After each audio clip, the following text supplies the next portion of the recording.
This credit card trap surprised me even when I was a financial advisor and costed me a lot more interest than I expected.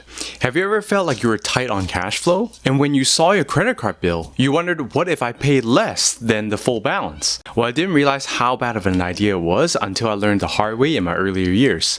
When we don't pay the full balance, the interest penalty will be calculated based on the full balance and not the shortfall amount. So this means if your monthly bill balance is $6,000, and let's say you decide to pay $5,000, so you're missing $1,000 in payments, you might assume, hey, no big deal, I'm just missing $1,000, so they will just charge me interest on that $1,000 that was missing. And based on 20% interest rate, it's going to cost me less than $20.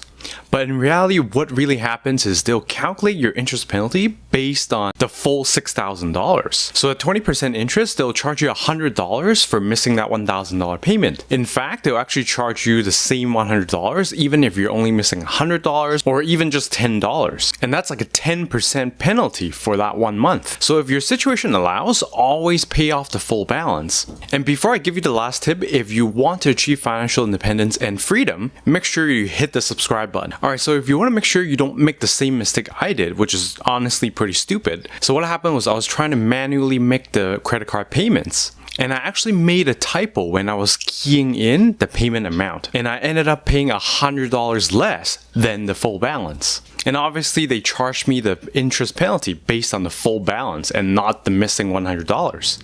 So my suggestion to you is make sure you set up auto pay with your credit card company.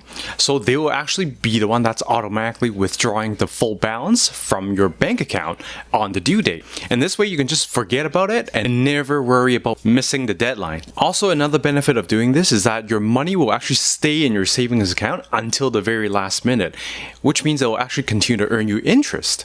And this is very useful, especially in today's high interest rate environment, because you can easily find a bank account that's giving you 4 to 5% interest. And if you also want to learn about the RSP mistakes that you must avoid, check out the video here and I'll see you in the next one.